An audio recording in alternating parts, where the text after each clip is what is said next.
हाँ जी, पेपर हो गया फाइनली एफआर का। तो कुछ भी बोलने से पहले मैं आपको ये पूछना चाहता हूँ कि आपका पेपर कैसा गया, अगर आपने पेपर दिया था। वैसे मैं आपको बता दूं कि ये पेपर एनालिसिस वीडियो मैं उन बच्चों के लिए बना रहा हूँ जिन बच्चों के एग्जाम्स नहीं थे, जो आने वाले नेक्स्ट अटेम्प्ट प्लान कर रहे हैं। बट अगर आप उनमें से हैं जिनका पेपर हो चुका है, तो यार देखो, पेपर तो अब हो गया, आपके हाथ से चीज़ें निकल चुकी हैं, पेपर आपका बहुत अच्छा गया है, तो भी बहुत ज़्यादा खुश होने की ज़रूरत नहीं है। Focus on AFM.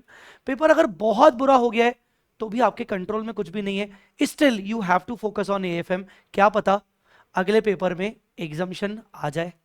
मैंने कई सारे ऐसे स्टूडेंट्स देखे हैं जो पहले पेपर के बाद थोड़े से डिसहार्टन हो जाते हैं, फिर उम्मीद छोड़ देते हैं, बट बाद में उनके एग्जामिशन आ जाती है अगले किसी पेपर में, तो बाद में उनको लगता है, रियलाइज होता है कि यार काश अच्छा सा पढ़ लेते। तो बस यही कहूंगा कि बच्चों कोई दिक्कत नहीं है, आपके कंट्रोल में अब एफआर नहीं है। मैं प्रे करूंगा ऊपर वाले से कि आपने आज जब एफआर पढ़ लिया था, तो वो आपका जिंदगी का आखिरी बार एफआर पढ़ के रहा हो। अब आप उसके बाद कभी ना पढ़ें एफआर और आप सीए बन जाए। ठीक है, चलिए, ये मैं पेपर एनालिसिस वीडियो बना रहा हूं, और थोड़ा सा मैंने डिटेल में एनालिसिस करने का सोचा इस बार। पूरा प्रॉपर डिटेल में एनालिसिस करने के लिए बस इस वीडियो में मैं आपको आंसर्स नहीं दूंगा, एमसीक्यू के आंसर्स मैं आपको नहीं दूंगा, इससे पैनिक सिचुएशन क्रिएट होती है, वो सही नहीं है।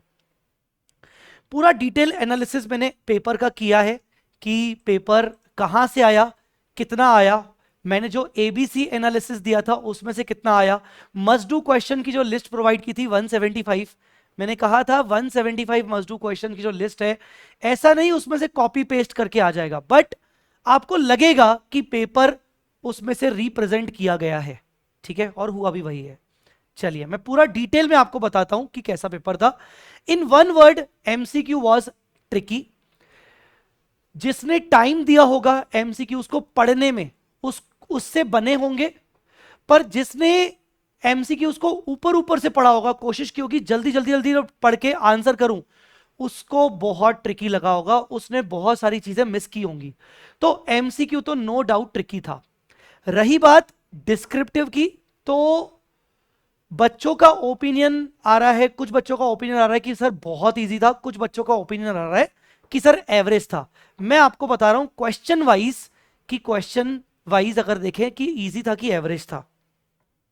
कंसोलिडेशन बिजनेस कॉम्बिनेशन का 14 मार्क्स का क्वेश्चन था बच्चों, इजी था। आप कुछ भी बोलो, बट इजी था। मैक्सिमम बच्चों ने मुझे इजी बोला है, क्योंकि उसमें एक स्टेप एक्विजिशन थी, इंस्टीट्यूट का फेवरेट, पिछले 4 अटेम्प्ट से लगातार आ रहा है step acquisition. Inter company debt था, debtor trade receivable trader creditors को कट ऑफ करना था। रीवैल्यूएशन डाउनस्ट्रीम अनरियलाइज्ड प्रॉफिट, बहुत ही सिंपल। ए कैटेगरी टॉपिक में मैंने उसको रखा था ऑलरेडी, और हमने मस्ट डू क्वेश्चन में भी इस टाइप का क्वेश्चन डाला था। ठीक है, फाइनेंशियल इंस्ट्रूमेंट की बात करें, 10 मार्क्स का क्वेश्चन था, अच्छा क्वेश्चन था, इजी नहीं, थोड़ा सा उससे बेटर अच्छा क्वेश्चन था, क्योंकि उसमें उन्होंने प्री पेमेंट ऑप्शन डाल के थोड़ा सा बच्चे को उलझाने की कोशिश की थी। आप मुझे बताइएगा, इसमें आप भी उलझे थे क्या? इंडिया 34 का 4 मार्क का क्वेश्चन था, इजी था, बट स्टिल इसका थर्ड पॉइंट एस्टीमेट था, इन्होंने एस्टीमेट वाला पॉइंट डाल के उलझाने की कोशिश की थी थोड़ा सा, और हो सकता है किसी ने टैक्स वाले पॉइंट में गलती की हो, पर वो सिली मिस्टेक हो सकती है, बाकी वो इजी था ओवरऑल क्वेश्चन। 116, फाइनली बहुत टाइम बाद 116 आ गया। 10 मार्क्स का क्वेश्चन आया, डीलर लेसर का क्वेश्चन आया था, और मैंने ये exact ditto must do questions में रखा था, डिट्टो सिमिलर क्वेश्चन मैंने मस्ट डू क्वेश्चन में रखा था। 108 बहुत ज्यादा इजी क्वेश्चन आया था, बस आपको रिपोर्टेबल सेगमेंट आइडेंटिफाई करने थे रेवेन्यू के बेसिस पर। हाँ, किसी ने सिली मिस्टेक की होगी इंटरनल और एक्सटर्नल में, तो एक अलग बात है। इंडियस 19 अगेन इजी था, बट बहुत लेंदी क्वेश्चन था, क्योंकि 6 मार्क्स में वो आपसे 3 ईयर की कैलकुलेशन पूछ रहा है, ऊपर से पीएनएल का प्रेजेंटेशन पूछ रहा है, तो डेफिनेटली 6 मार्क्स के हिसाब से नहीं था, 8 मार्क्स का मिनिमम क्वेश्चन बनता है, पर ठीक है। उसके बाद इंडियस 20 गवर्नमेंट ग्रांट्स, 5 केसेस थे, और बताना था कि किस किस टाइप की ग्रांट है, उसका नेचर और ट्रीटमेंट बताना था आपको। बहुत इजी था, ऐसा सिमिलर क्वेश्चन आपके मॉड्यूल में है। 115 का क्वेश्चन एवरेज कैटेगरी का था। मैं एवरेज इसलिए बोल रहा हूं, हालांकि था तो easy, bill and hold, but average इसलिए था क्योंकि 115 यार हमेशा डराता है यार। 115 मतलब ऐसा है कि इतनी सारी थ्योरी पूछ लेता है, समझ ही नहीं आता है कि ऊपर क्या था नीचे क्या था, इसीलिए मतलब एवरेज ही क्वेश्चन था ये। 101 treatment of compound financial instrument on transition date. अब भी 2 दिन पहले मैंने ट्रिकी एडजस्टमेंट डाला था इसका, ट्रांजिशन डेट का tricky adjustment, ditto similar question पूरा का पूरा, और मस्ट डू क्वेश्चन में भी मैंने कवर किया था, एज इट इज क्वेश्चन आ गया। कंसेप्चुअल फ्रेमवर्क मैंने आपको कहा था, कंसेप्चुअल फ्रेमवर्क हमेशा आता है, हमेशा मतलब हमेशा, बल्कि इस बार मुझे सरप्राइजिंगली इंड AS 1 नहीं दिखा, मुझे लग रहा था कि आएगा, इवन अमेंडमेंट वाला पोर्शन आएगा, पर नहीं आया। तो कंसेप्चुअल फ्रेमवर्क, क्वालिटेटिव कैरेक्टरिस्टिक्स, बहुत सिंपल, मतलब आपको चैप्टर में आराम से मिल जाएगा। फाइनेंशियल इंस्ट्रूमेंट का एक अच्छा बहुत प्यारा क्वेश्चन आया था भाई साहब, पहली बार पढ़ने पर तो मेरा खुद का दिमाग नहीं चला कि यार ये क्या पूछ लिया है, समझ ही नहीं आया। फिर मैंने जब ध्यान से पढ़ा तो मुझे रियलाइज हुआ, अच्छा ये वो पूछ रहा है कि फाइनेंशियल लायबिलिटी जब आप लोन लेते हो मार्केट से या लोन देते हो, और ऑफ मार्केट टर्म्स पे और एट मार्केट टर्म्स पे जब लेते हो, तो रिकॉग्निशन में क्या क्या अलग अलग डिफरेंसेस आते हैं। मैं हैरान हो गया कि अच्छा यार, प्रैक्टिकल के बेसिस पे उन्होंने थ्योरी क्वेश्चन बनाया है, सीरियसली मानना पड़ेगा। और यही चीज मैंने ट्रिकी एडजस्टमेंट्स में 2 दिन पहले कवर की थी। मेरे ट्रिकी एडजस्टमेंट में मैंने बताया था कि ऑफ मार्केट होगा तो transaction value should not be equal to the fair value, हमें फेयर वैल्यू पे रिकॉर्ड करना पड़ता है, तो ऑफ मार्केट पे हमें प्रेजेंट वैल्यू कैलकुलेशन करनी पड़ेगी और इफेक्टिव रेट निकालना पड़ेगा, जबकि एट मार्केट है तो transaction value is equal to fair value. तो बहुत प्यारा क्वेश्चन था, मुझे लगता है मैक्सिमम लोगों ने इसको आइडेंटिफाई ही नहीं किया होगा, और शायद क्वालिटेटिव कैरेक्टरिस्टिक वाला क्वेश्चन किया होगा क्योंकि वो ऑप्शन में था। अकाउंटिंग एंड टेक्नोलॉजी ऑलवेज आता है, इस बार क्लाउड कंप्यूटिंग पे आया, शायद आई थिंक मैंने तो ये चैप्टर देखा भी नहीं है, तो क्लाउड कंप्यूटिंग का शायद क्वेश्चन ऑलरेडी किताब में दिया हुआ है मॉड्यूल में इंस्टीट्यूट के।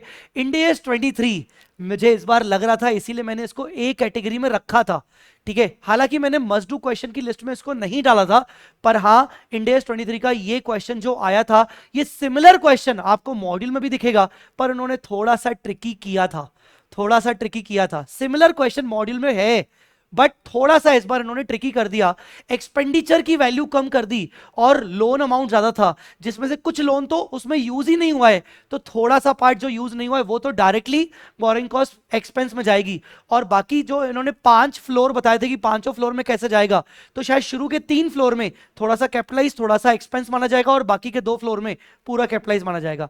तो उन्होंने ट्रिक डाली थी इंड AS 23 में, ठीक है। और 113 इजी क्वेश्चन था आपका, principal market, most advantageous market के बेसिस पर आपको आंसर करना था, बहुत ही कॉमन क्वेश्चन, आपको मॉड्यूल में भी मिल जाएगा आराम से, और मैंने इसको मस्ट डू में भी डाला था। तो इस तरीके से ये आपके डिस्क्रिप्टिव आया था। अगर डिस्क्रिप्टिव का ओवरऑल बोलूं तो जो मैंने एबीसी एनालिसिस की कैटेगरी दी थी, तो 61 मार्क्स का ए कैटेगरी से आया था, जो हमने एबीसी एनालिसिस डाला था अपने इसमें फ्री रिसोर्सेज में। मैंने आपको एबीसी एनालिसिस दिया था, ये वाला, ये देखिए, ये वाला एबीसी एनालिसिस दिया था मैंने। इसके हिसाब से अगर मैं आपको बताऊं तो मैंने कहा था 70 to 75 मार्क्स का आएगा। अभी आप देखना पूरा 61 मार्क्स का डिस्क्रिप्टिव पोर्शन पूछा गया था, और 27 मार्क्स का बी कैटेगरी पोर्शन पूछा गया था डिस्क्रिप्टिव का, सॉरी डिस्क्रिप्टिव का बी कैटेगरी में से। सी कैटेगरी आया ही नहीं, जो मैंने कहा था कि सी कैटेगरी ना के बराबर चांसेस है। मस्ट डू की मैं बात करूं, मोटा मोटी मस्ट डू में से, हमारे मस्ट डू में से लगभग 50 से 59 मार्क्स के descriptive question must do questions में से आए थे। अभी मैं आपको फिर से बोल रहा हूं, ऐसा नहीं कि बिल्कुल डिट्टो सेम टू सेम उठ के आया था, बट 50 to 59 मार्क्स के ऐसे क्वेश्चन थे, अगर किसी ने भी मस्ट डू क्वेश्चंस किए होंगे तो डेफिनेटली उससे ये सारे क्वेश्चंस आराम से अप्रोचेबल रहे होंगे, पता होगा कि हाँ यार इस टाइप का क्वेश्चन जय सर के मस्ट डू में था। अगर केसेस की बात करें एमसीक्यूज की, तो यार सच में ट्रिकी तो थे। जैसे केस 1 के अंदर फाइनेंशियल इंस्ट्रूमेंट वाला एक ट्रिकी था हॉक लिमिटेड का।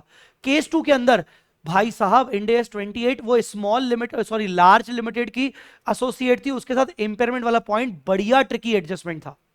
फिर केस 3 के अंदर इंड AS 8 का ट्रिकी एडजस्टमेंट था कि वो एरर था, उसको कैसे मैनेज करेंगे।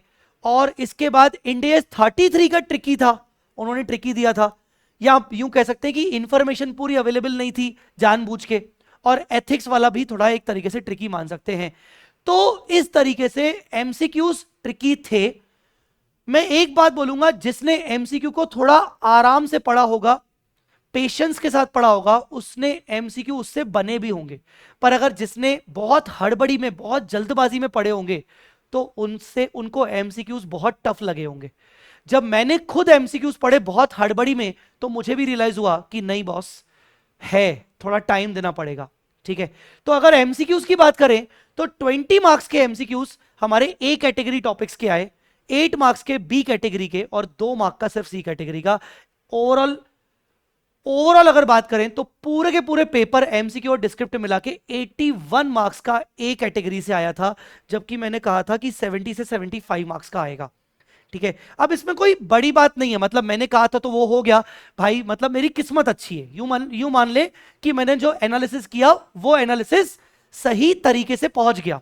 मैं ये नहीं कह रहा हूं कि बहुत अपनी तारीफ कर रहा हूं, हो सकता है किसी टाइम पे मेरा एनालिसिस अच्छा ना जाए, पर अच्छा रहा इस बार, मेरी किस्मत अच्छी रही, जो मैंने एनालिसिस किया वही निकला। बी कैटेगरी में से 35 मार्क्स का आया था और सी कैटेगरी में से 2 मार्क्स का आया था। तो ये था ओवरऑल पेपर। डिस्क्रिप्टिव को मैं एक तरीके से बिलो एवरेज कैटेगरी में रखूंगा, और एमसीक्यूज को मैं yes of course above average मतलब टफ कैटेगरी में रखूंगा ओवरऑल। तो ये था आपका ओवरऑल एफआर का पेपर।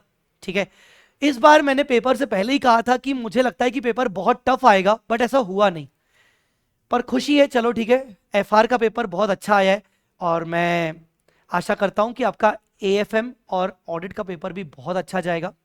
आप बिल्कुल भी टेंशन मत लो, आपने जो मेहनत की है, आपने जो पढ़ाई की है, बस उस पर ट्रस्ट करो, और अगर उस पर आपने अच्छी पढ़ाई की है तो बस सब अच्छा होगा। पेपर कितना भी टफ आ जाए, किसी के लिए टफ होगा, तुम्हारे लिए पेपर अच्छा रहेगा अगर तुमने मेहनत की है और अपना एग्जाम में 3 घंटे कॉन्फिडेंस लूज नहीं कर रहे हो। आज का पहला पेपर ने तुम्हें बहुत ज्यादा सीख दी होगी, सबसे इंपॉर्टेंट सीख कि वो 3 घंटे पेपर में कैसे बिताने हैं। बस उसी को एक्सपीरियंस लेते हुए आगे के पेपर में ध्यान रखना। आज तुमने अगर कोई भी गलती की होगी तो उसको दोहराना नहीं है। ऑल द वेरी बेस्ट, तुम बहुत अच्छे मार्क्स लाओगे, तुमने बहुत अच्छी पढ़ाई की है, और तुम डेफिनेटली सीए बन के रहोगे इस बार। ठीक है, चलिए बाय बाय, टेक केयर, जय माता दी, लव यू ऑल।